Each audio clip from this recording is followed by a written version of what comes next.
Hai semua, ketemu lagi dengan Tampi Suminar. Kali ini aku mau berbagi resep cara membuat roti goreng crispy.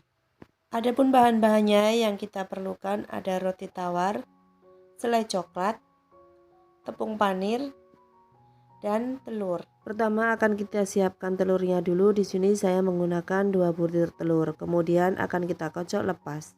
Sebenarnya 1 butir telur itu sudah cukup untuk 4 lembar roti tawar. Kenapa di sini aku menggunakan 2 butir telur? Karena aku takut nggak cukup. Kalau misalnya nanti rotinya itu tidak terbalut semua dengan telur, nanti panirnya itu nggak bisa nempel dengan rata.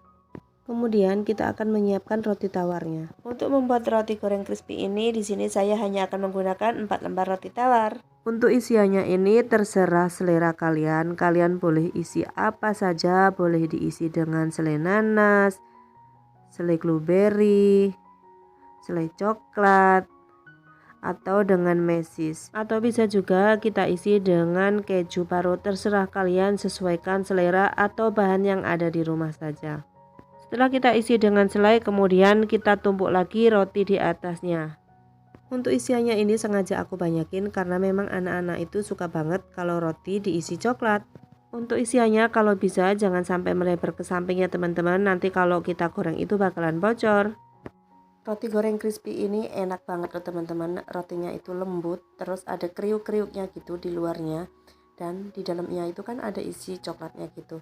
Nah pas kita gigit itu bener-bener nyatu banget, pokoknya ini pas banget untuk kita nikmati di segala suasana. Setelah rotinya kita isi coklat, lalu kita tekan-tekan supaya menempel, kemudian langsung aja kita masukkan ke dalam kocokan telur. Untuk membalut rotinya ini dengan telur, jangan lupa itu semua permukaan rotinya itu harus terbalut rata dengan telur ya teman-teman, supaya nanti panirnya itu bisa nempel dengan rata. Jika permukaan rotinya itu sudah terbalut telur dengan rata, langsung aja kita masukkan ke dalam panir yang sudah kita siapkan. Lapisi semua permukaan rotinya itu dengan panir sambil ditekan-tekan supaya menempel hingga rata. Jangan khawatir untuk menekan-tekan rotinya karena rotinya ini hanya basah bagian luarnya saja. Di bagian dalamnya tetap kering.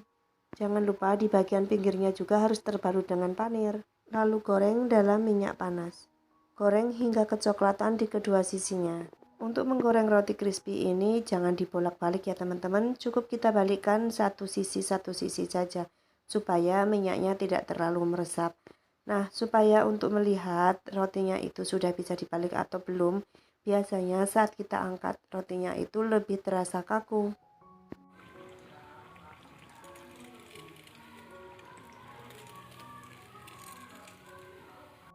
Jika dirasa rotinya sudah cukup matang, lalu angkat dan tiriskan. Kemudian kita sajikan.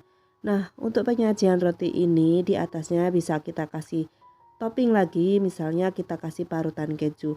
Atau kita makan begini saja sudah enak banget teman-teman. Berasa kriuk-kriuk di luar, lembut di dalam, dan pokoknya enak banget deh. Silahkan dicoba.